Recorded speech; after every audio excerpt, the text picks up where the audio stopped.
এই যে আমাদের জীবন, এই জীবনের জন্য বিপদ, আপদ, পরীক্ষা, স্ট্রাগল এটা অনিবার্য, এটা হবেই। বিপদ নাই, কষ্ট নাই, আপদ নাই, অনিশ্চয়তা নাই, স্ট্রাগল নাই, এমনকি কেউ আছে এখানে?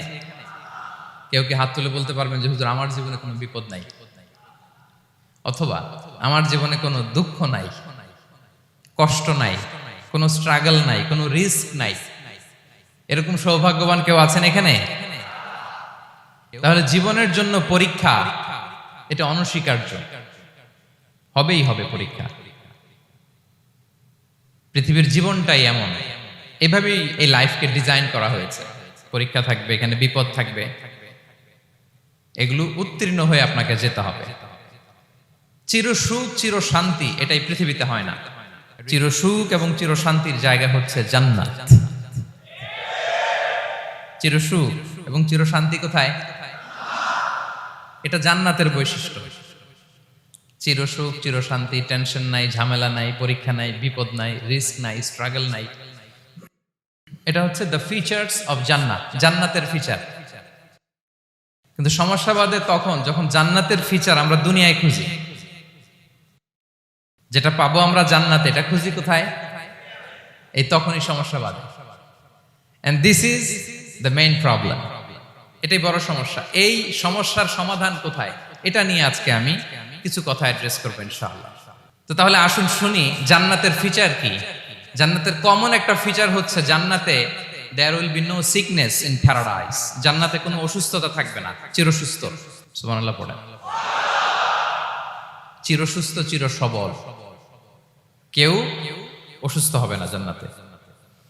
জান্নাত হবে অ্যান্টি এইজিং, জান্নাতে বয়স বাড়বে না কারো, চির যৌবনা, চির যুবক, অ্যান্টি এজিং। আপনারা জানেন যে বর্তমান পৃথিবীতে অ্যান্টি এজিং ক্রিম পাওয়া যায় না? ক্রিম, কথা বুঝতেছেন? অ্যান্টি এজিং ক্রিম পাওয়া যায়। তারা বলে এই ক্রিম মাখলে চামড়ায় ভাঁজ পড়ে না। এটার দাম আছে কিন্তু অনেক। অ্যান্টি এজিং ক্রিম লাগায়, শ্যাম্পু ইউজ করে, অ্যান্টি এজিং অয়েল আছে, এটা দিলে নাকি চামড়ায় ভাঁজ পড়ে না। ইভেন ভারতের অনেক বড় একজন ব্যবসায়ী মুকেশ আম্বানি, নাম শুনছেন না? যে তার ছেলের বিয়ে হয়ে গেল। তো এই মুকেশ আম্বানির স্ত্রী নীতা আম্বানি, সে কিছুদিন আগে এক বটল গোল্ড ওয়াটার খেয়েছে, gold water, and it's cost $60,000। $60,000 দাম এক বোতল গোল্ড ওয়াটারের। কেন? ফর অ্যান্টি এজিং, যাতে বয়সের ছাপ গালে না থাকে। এখন বলেন, এভাবে কি আমাদের বয়সকে ধরে রাখা সম্ভব এই পৃথিবীতে? সম্ভব না, কারণ এই ফিচারটা দুনিয়ার ফিচার না, এটা জান্নাতের ফিচার। সুবহানাল্লাহ পড়েন। তাহলে জান্নাতে কেউ অসুস্থ হবে না। জান্নাত হবে চির যৌবন, চির যৌবনা। ওখানে আমরা যুবক থাকবো, প্রত্যেকে 33 বছরের যুবক যুবতী হয়ে জান্নাতে ঢুকবো। বিষ্ণু ইসলাম বলেন, আহলুল জান্নাতি জুরদা ওয়া মুরদা ওয়া আবনাউ সালাসিন ওয়া সালাসিন। জান্নাতে যারা যাবে শুভ্র দাড়িবিহীন, প্রত্যেকে হবে 33 বছর বয়সের। ওই যে 33 বছর বয়সে একবার ঢুকলেন, আর বয়স বাড়বে না, ওইটাই চিরকাল ওই বয়স পাবেন। জান্নাতের আরেকটা ফিচার হচ্ছে নো ফ্রাস্ট্রেশন, কোনো চিন্তা নাই, দুশ্চিন্তা নাই, হাইপার টেনশন নাই, সজীব প্রাণবন্ত। সুবহানাল্লাহ। জান্নাতের আরেকটা ফিচার হচ্ছে there is no expiry date in জান্নাত। এক্সপায়ারি ডেট আছে? জান্নাতে যে ঢুকবো 7 দিনের জন্য চেক ইন, নাকি? চেক ইন কয় দিনের জন্য? 7 দিন, 10 দিন পরে চেক আউট করে ফেলবে, এরকম না। নো এক্সপায়ারি ডেট, আজীবন। একবার এন্ট্রি পেলে বের হওয়ার টেনশন নাই। আল্লাহু আকবার। তাহলে no expiry date, rather it's eternal, আজীবন থাকবেন। খালিদিনা ফিহা, চিরকাল থাকবেন। এবং জান্নাতের সবচাইতে গুরুত্বপূর্ণ ফিচার হচ্ছে there will be no death in জান্নাত। জান্নাতে আপনার আর মৃত্যু হবে না, মৃত্যুর বিদায় হবে। তার মানে আপনি অমর হবেন। তাহলে আপনি চির সুস্থ চির সবল হবেন জান্নাতে, চির যুবক থাকবেন, প্রাণবন্ত থাকবেন, আপনি অমর হবেন, আপনি জান্নাতে মরবেন না। জান্নাতীরা যখন জান্নাতে যাবে, ফেরেশতারা ডেকে বলবে, ইয়া আহলাল জান্নাতি ইন্না লাকুম আন তাসিহু ফালা তাসকামু আবাদা। জান্নাতীরা চিরকাল সুস্থ থাকবা, অসুস্থ হবা না। ইন্না লাকুম আন তাশিব্বু ফালা তাহরামু আবাদা, তোমরা শাবাব থাকবা, বুড়া হবা না। ওয়া ইন্না লাকুম আন তাহইয়াউ ফালা তামুতু আবাদা, চিরকাল বেঁচে থাকবা, মরবা না। এবং সেদিন জান্নাতে মৃত্যু দেয়া হবে, মৃত্যু দেয়া হবে। ইউতাল মাউতু বিকাবশিন আমলাহ, একটা ছাগলের আকৃতিতে মৃত্যুকে আনা হবে। ফায়ুযবাহুল মাউত, মৃত্যুকে জবাই দেয়া হবে। এবার জান্নাতীরা তাকিয়ে থাকবে, ফেরেশতারা বলবে ইয়া আহলাল জান্নাতি খুলুদুন ফালা মাউত, হে জান্নাতীরা চিরকাল এই জান্নাতে থাকবে। তাহলে জান্নাতের ফিচার পাইছেন? এখন কোন বোকা যদি এই ফিচার দুনিয়ায় খোঁজে পাবে? পাবে না, কারণ দুনিয়ার ফিচার আলাদা। দুনিয়ার ফিচার কি? এই দুনিয়াতে বিপদ আসবে, কষ্ট আছে দুনিয়াতে, হতাশা আছে, ভয় আছে, অসুস্থতা আছে, বার্ধক্য আছে, এবং এই দুনিয়ার একটা এক্সপায়ারি ডেট আছে না? দ্য ডে ইউ ডাই, যেদিন আপনি মারা যাবেন, এটা আপনার এক্সপায়ারি ডেট, চলে যেতে হবে, চলে যেতে হবে। এই পৃথিবীতে মৃত্যুর অস্তিত্ব আছে, সবকিছু থমকে দিয়ে, আপনাকে চমকে দিয়ে মৃত্যু চলে আসবে, ঠিক কিনা বলেন? তাহলে এগুলো হচ্ছে দুনিয়ার ফিচার। এই দুনিয়াতে বিপদ আপদ, কষ্ট, ঝুঁকি, স্ট্রাগল, বার্ধক্য, অসুস্থতা, এগুলো নিয়ে আমাদেরকে টিকে থাকতে হয়। এটা দুনিয়ার ফিচার, মিলায় ফেললে হবে না। জান্নাতের ফিচার একটা, দুনিয়ার ফিচার আরেকটা। দুনিয়াতে কষ্ট থাকবে, বিপদ আপদ থাকবে। এই দুনিয়ার ফিচারটা আল্লাহ তাআলা কোরআনের একটা আয়াতে খুব চমৎকার ভাবে উল্লেখ করেছেন, সেটা দিয়েই আমি আলোচনা শুরু করেছি। আল্লাহ তাআলা ইরশাদ করছেন ওয়ালা নাবলুওয়ান্নাকুম বিশাইইম মিনাল খাউফি ওয়াল জুই ওয়া নাকসিম মিনাল আমওয়ালি ওয়াল আনফুসি ওয়াস সামারাত ওয়া বাশশিরিস সাবিরিন। আল্লাহ তাআলা বলছেন অবশ্যই আমি তোমাদেরকে পরীক্ষা করব, ভয় দিয়ে, ক্ষুধা দিয়ে, সম্পদের ঘাটতি দিয়ে, আতঙ্ক দিয়ে, প্রাণনাশ দিয়ে, ফল ফসলের হানি দিয়ে পরীক্ষা করব।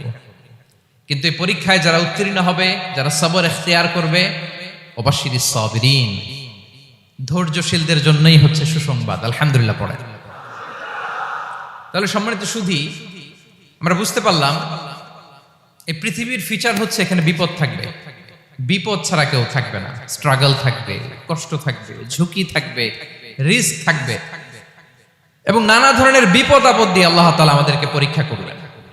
এটা মাস্ট, এটা আমাদের মাইন্ডসেটে নিয়ে নিতে হবে, মাইন্ডসেটে এটা ক্লিয়ার থাকতে হবে। চিরসুখ চিরশান্তি এই দুনিয়াতে মিলবে, কোথায় মিলবে তাহলে? এটা তাহলে বিপদ আসবেই, আপদ আসবেই, পরীক্ষা থাকবেই আমাদের জীবনে। তবে ইন্টারেস্টিংলি মজার বিষয় হচ্ছে পরীক্ষাটা এক একজনের এক এক রকম। পুরো পৃথিবীটা একটা পরীক্ষা ক্ষেত্র, কিন্তু কারো প্রশ্নপত্রের সাথে কারো প্রশ্নপত্রের কোনো মিল নাই। সুবহানাল্লাহ। আমার পরীক্ষা একরকম, আপনার পরীক্ষা আরেক রকম, ওই ভাইয়ের পরীক্ষা আরেক রকম, ওনারটা আরেক রকম। সবাই পরীক্ষার্থী, কিন্তু কারো প্রশ্নপত্রের সাথে কারো প্রশ্নপত্রের কোনো মিল নাই। কারোর জন্য পরীক্ষা হচ্ছে সে খুব অসুস্থ, প্রচন্ড অসুস্থতা, তার জন্য পরীক্ষা। ক্যান্সারের রোগী, দুরারোগ্য ব্যাধি, ডক্টর বলছে 4th স্টেজে চলে আসছে, কয়েক মাস বাঁচতে পারে, এটা তার জন্য পরীক্ষা। আবার কারো দেখবেন যে খুব একটা অসুস্থতা নাই, অসুস্থতার ঝামেলা নাই, কিন্তু তার দারিদ্রতা আছে, তার আর্থিক অনটন, এটা তার জন্য পরীক্ষা। আবার কারো দেখবেন অসুস্থতাও নাই, দারিদ্রতাও নাই, তার দাম্পত্য জীবনের সমস্যা আছে না নাই? অনেকের দেখবেন এগুলো কোনোটাই সমস্যা না, তার ছেলে কথা শোনে না, মাদকাসক্ত, মাদকাসক্ত, রিহ্যাবে পাঠায়, আবার আসে, আবার গাঁজা খাওয়া শুরু করে, আছে না নাই বলেন? দেখেন তার পরীক্ষাটা আবার আলাদা। অনেকের দেখবেন মেয়ে বাবার কথা শোনে না। আবার অনেকের দেখবেন যে ব্যবসায় সমস্যা, লসের পর লস, লাভ উঠাতে পারে না। তাহলে পরীক্ষা ছাড়া, বিপদ আপদ ছাড়াই দুনিয়াতে কেউ নাই, কেউ নাই প্রিয় ভাইরা। এটা আমাদের মাথায় রাখতে হবে। পরীক্ষা আপনাকে দিতেই হবে, পরীক্ষা দিয়ে দিয়েই নিজেকে প্রমাণ করতে হবে। আর এক একজনের পরীক্ষাটা এক এক রকম, কারো পরীক্ষার সাথে কারো পরীক্ষার কোনো মিল থাকবে না। তো মাঝে মাঝে আমরা এটা ভুলে যাই, আল্লাহ তাআলা কালামে পাকে রিমাইন্ডার দিয়ে আমাদেরকে স্মরণ করিয়ে দিতে চান যে এই পৃথিবীতে আসলে তোমরা এসেছো পরীক্ষা দিতে। এটাই জীবনের বড় বাস্তবতা।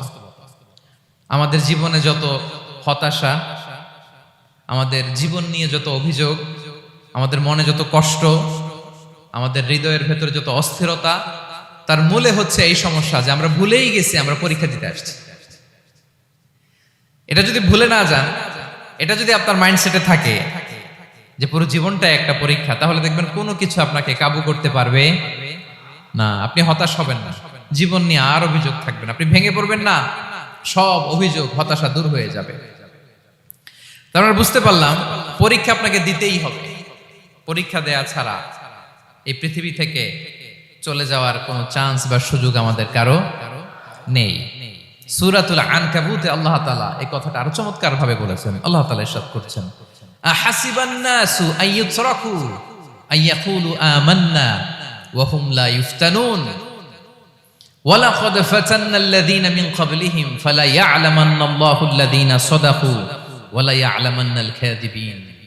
আল্লাহ বলেন, মানুষ কি ভেবেছে সে শুধু বলবে আমি ঈমানদার আর তাকে আমি জান্নাতে ঢুকাই দিব?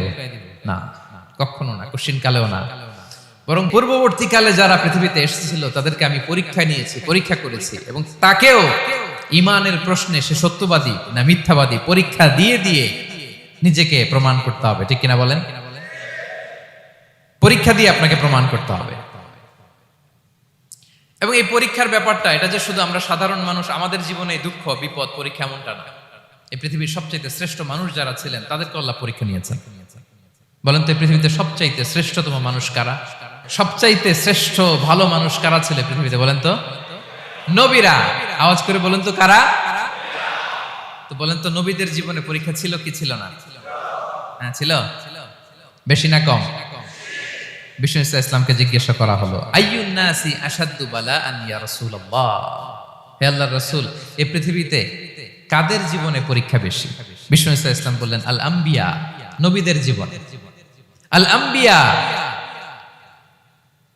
সুম্মাল আমসাল ফাল আমসাল, সবচাইতে জীবনে পরীক্ষার সম্মুখীন সবচাইতে বেশি হয়েছেন নবীরা। তারপরে নবীদের পরবর্তী অবস্থান যাদের, সিদ্দিকিন যারা, সোহাদা যারা, সলিহিন যারা, আল্লাহওয়ালা যারা, তাদের জীবনে পরীক্ষা বেশি। ইউবতালার রাজুলু আলা হাসাবি দীনি, ব্যক্তির দিনদারি যত বেশি তার জীবনে আল্লাহর পরীক্ষাও তত বেশি। আপনি আল্লাহওয়ালা হবেন, আপনার জীবনে পরীক্ষাও অনেক বেশি। এজন্য ইমানদার হওয়া যেমনি মর্যাদার, ইমানদারের জীবনে পরীক্ষাও হবে অনেক বেশি। এবং পরীক্ষা যত বড়, খেয়াল রাখতে হবে, মন খারাপ করার কোনো সুযোগ নেই। পরীক্ষা যার জীবনে যত বড়, সেটাতে সফল হতে পারলে ওটার প্রতিদানও বড়। পরীক্ষা যত বড়, এটাতে সাকসেস হইতে পারলে এটার রিওয়ার্ডও তত বড়। বিষ্ণু ইসলাম বলেন, ইযামুল জাযাই মাআ ইযামিল বালা, বালা যত বড় জাযাও তত বড়, প্রতিদানও তত বড়। আপনারা নবীদের জীবনে যদি খেয়াল করেন দেখবেন, যেই নবীর জীবনে পরীক্ষা যত বেশি সেই নবীর জীবনে সফলতাও তত বেশি। সাইয়েদনা ইব্রাহিম আলাইহিস সালামের কথাটা একটু খেয়াল করেন তো, বলেন তো ওনার জীবনে পরীক্ষা কেমন ছিল? বেশি না কম?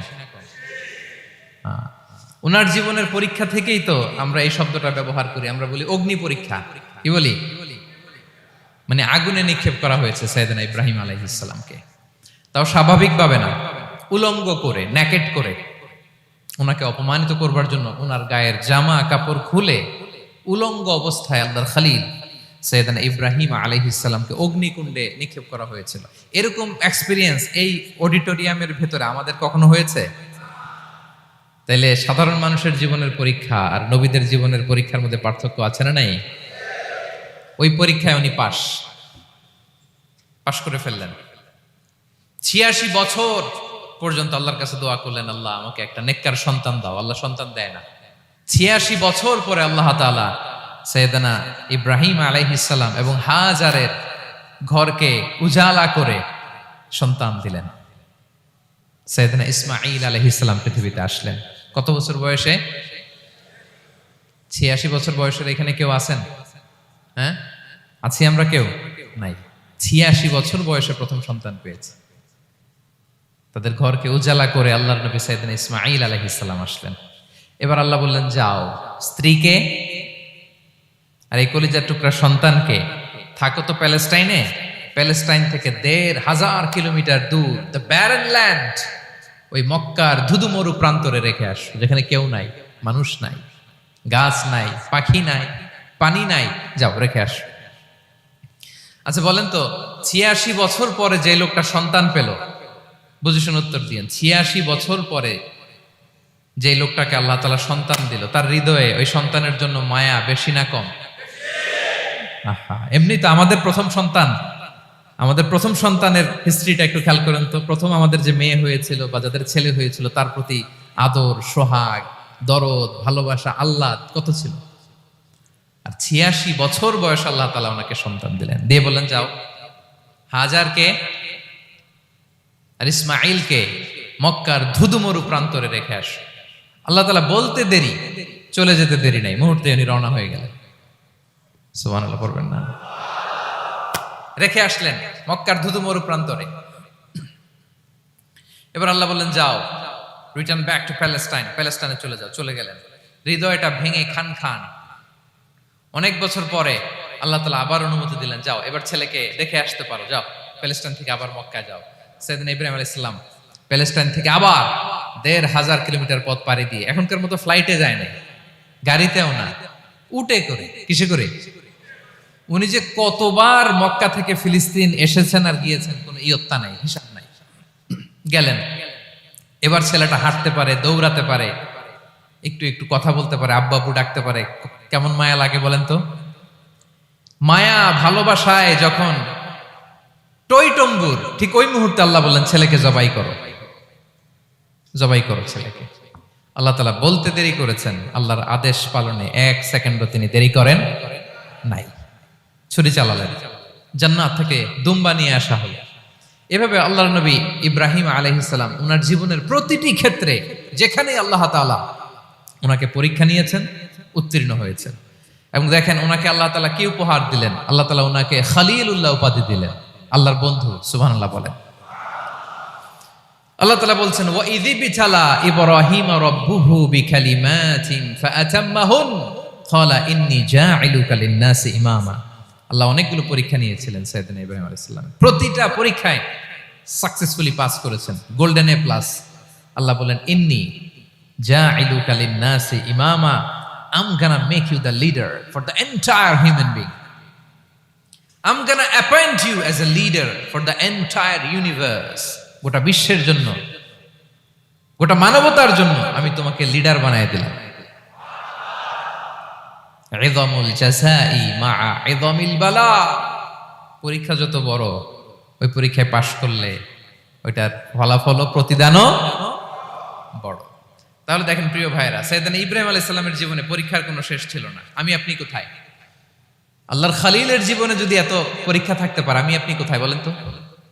এবার বলেন, সাইয়েদনা মূসা আলাইহিস সালাম, ওনার জীবনে তো কোনো পরীক্ষার ছিল না। হ্যাঁ, গুণে শেষ করতে পারবেন? জন্মটাই তো হয়েছে পরীক্ষার মধ্য দিয়ে। মিশরের ছেলে সন্তান হইলেই ফেরাউন বলছে জবাই করো।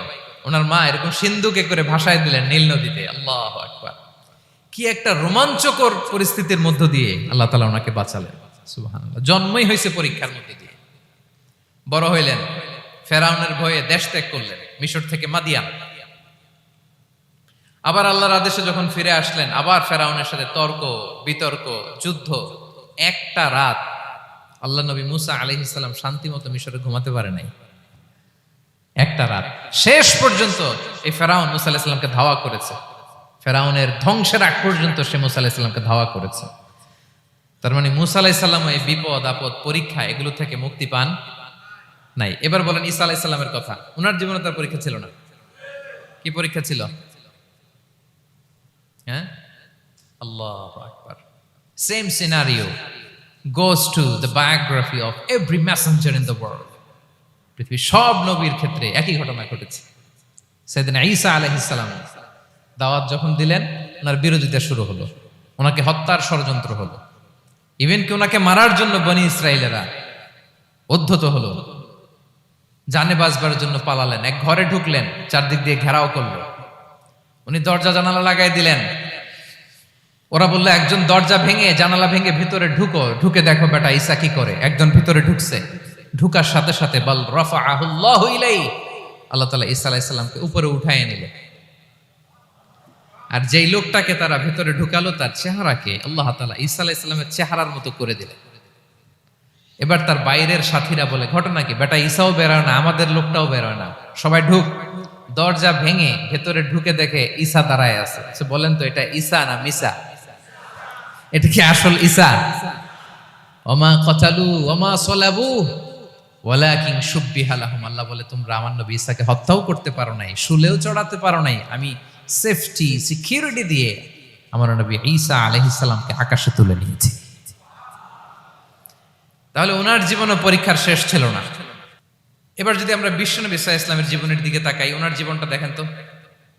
আমাদের পেয়ারা নবী বিশ্বনবী মুহাম্মদুর রাসূলুল্লাহ সাল্লাল্লাহু আলাইহি ওয়াসাল্লাম, ওনার জীবনে কি স্ট্রাগল ছিল? স্ট্রাগল। মাক্কি জীবনের কথা যদি একটু খেয়াল করেন দেখেন তো, 3 বছর শিয়াবে আবি তালেবে জেল খেটেছেন, না খেয়েছিলেন। ওনার বংশের লোকেরা প্রথমে ছাগল খেয়েছে, ছাগলগুলো যখন শেষ, ছাগলের চামড়াগুলো শুকিয়ে ওইটা খাইছে। গাছের পাতা ছাল এগুলো খেয়ে খাবারের অভাবে বেহুশ হয়ে পড়ে থাকতো তারা। না খেয়ে কয়দিন ছিলেন আপনি? আমি কয়দিন ছিলাম না খেয়ে? মনেই তো পড়ে না, না খেয়েছিলাম কিনা কোনোদিন। এ হচ্ছে মাক্কি জীবন। মেন্টালি প্রেসার দেয়া হয়েছে। বিশ্বনবীর চাচা আবুল আহাব, তার 2 ছেলে উতবা আর উতাইবা, এদের সাথে বিয়ে দিয়েছিলেন 2 মেয়ের। যখন দাওয়াত দেওয়া শুরু করলেন 2 মেয়েকে ডিভোর্স দিয়ে দিল। দেখেন একটা বাবার জন্য প্রাপ্তবয়স্কা মেয়েকে যখন উঠায় নেওয়ার আগে ডিভোর্স দেয়, তার মানসিক অবস্থাটা কেমন থাকে বলেন? মেন্টালি প্রেসারাইজ করা হয়েছে, ফিজিক্যালি হ্যারাস করা হয়েছে। বিষ্ণু ইসলাম যখন নামাজে দাঁড়াতেন, উটের পচা নারী ভুঁড়ি বিষ্ণুনবীর কাঁধে চাপিয়ে দেওয়া হতো। আপনার জীবনে এরকম ঘটছে কখনো? আপনি নামাজ পড়তেছেন, উটের পচা নারী ভুঁড়ি আপনার কাঁধে চাপিয়ে দেওয়া হয়েছে। কয়দিন হয়েছে এরকম? কয়দিন হয়েছে? হ্যাঁ, তারপরে তো আলহামদুলিল্লাহ বেরোয় না মুখ দিয়ে। কেমন আছেন হুজুর কোয়েন না, বেশি একটা সুবিধার না, তাই না? বেশি একটা একটু মিলাবেন। কতটুকু পরীক্ষা আমরা দিয়েছি। তায়েফে গেলেন বিশ্বনবী, তায়েফে গেছিলেন জমির বায়না দিতে, তাই না? জমি কিনবে তায়েফে। তায়েফবাসীদেরকে জাহান্নামের আগুন থেকে বাঁচাতে গিয়েছিলেন, নিজের জন্য না। সেখানে তায়েফের ছেলেরা পাথর মেরেছে বিষ্ণু ইসলামের গায়ে।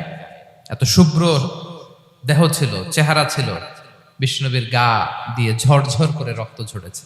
ফিজিক্যাল হ্যারাসমেন্টের শিকার হয়েছেন বিষ্ণু ইসলাম। যখন যেদিন বিষ্ণু ইসলামকে হত্যার ষড়যন্ত্র করা হলো, আল্লাহ তাআলার আদেশে তিনি মক্কা থেকে মদিনায় হিজরত করলেন। মদিনাতে যে একটা রাত, 7ম হিজরির আগ পর্যন্ত শান্তিতে ঘুমাতে পারেন নাই। 3 দিকে 3 ইহুদি বসতি, বনু কাইনুকা, বনু নদীর, বনু কুরাইজা। খাওয়ার মধ্যে বিষ মিশিয়ে দেয়া হয়েছিল বিষ্ণু ইসলামের। বাজুর, খাসির বাজুর রান পছন্দ করতেন। এক ইহুদি মহিলা বিষ্ণু ইসলামের ওই রানের মধ্যে বিষ মিশিয়ে দিয়েছিল। ওই বিষের যন্ত্রণায় মৃত্যুর আগ পর্যন্ত বিশ্বনবী কাতরাতেন। এবং উনি ইন্তেকালের সময় ওই বিষের ব্যথা যন্ত্রণাতে ইন্তেকাল করেছেন। বিশ্বনবীর ইন্তেকালটা শাহাদাতের ইন্তেকাল ছিল। বিষ্ণু ইসলাম বলেছেন, ওই যে খায়বার এলাকার ওই মহিলা যে আমার খাবারে বিষ মিশিয়েছিল, সেই বিষের যন্ত্রণা, বেদনা, কষ্ট আমি অনুভব করছি। খেয়ে না খেয়ে দিন প্রচারের কাজে নিজেকে দিয়েছ বিলিয়ে, তায়েফের কাফিরেরা চিনল না সে আলো, দুষ্ট ছেলেদের পিছু দিল লেলিয়ে, পাথরের আঘাতে ক্ষত বিক্ষত হয়ে সারা শরীর থেকে রক্ত ঝরে। হে রাসূল তোমাকে ভুলি আমি কেমন করে, হে রাসূল তোমাকে ভুলি আমি কেমন করে। হাজার ব্যথা বেদনার পরে ফিরে আসনি তুমি আপন ঘরে,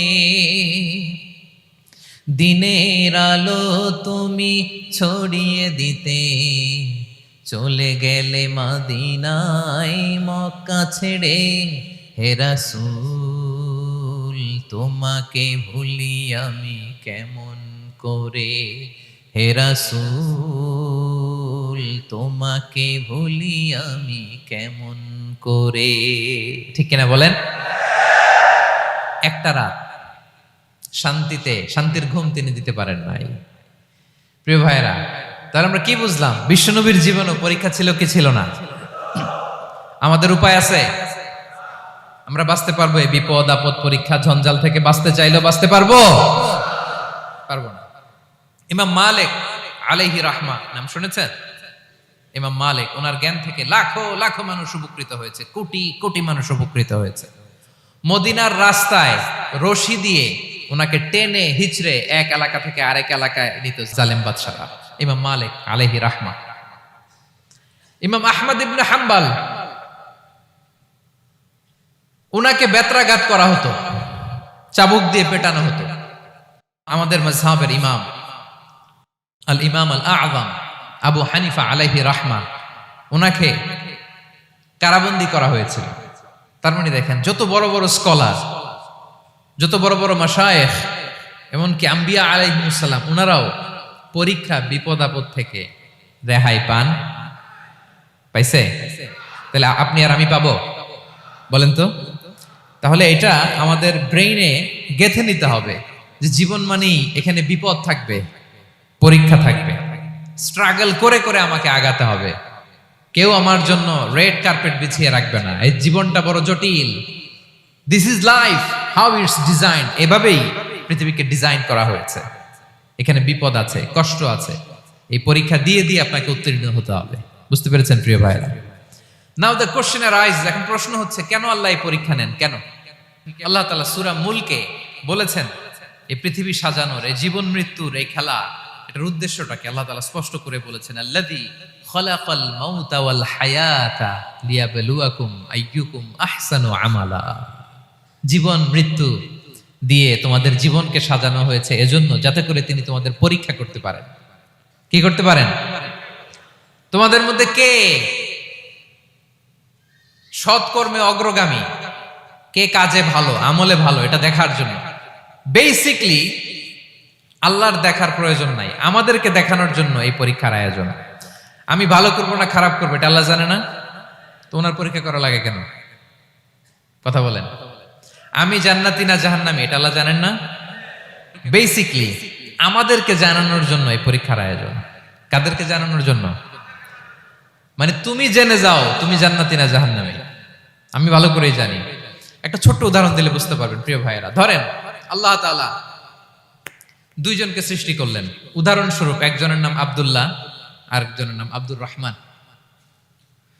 সৃষ্টির পরে আব্দুল্লাহকে বললেন, আব্দুল্লাহ আমি জানি তুমি পৃথিবীতে 50 বছর হায়াত পাইতা, খুব ভালো কাজ করতে, তুমি দুনিয়াতে অনেক ভালো কাজ করতে, এটা আমি আগেই জানি, আমার অসীম জ্ঞান বলে আমি আগে থেকেই জানি। তো যাও, তোমার এইমাত্র সৃষ্টি করলাম, যাও তুমি জান্নাতে ঢুকে যাও, কারণ আমি জানি তুমি জান্নাতি হবে।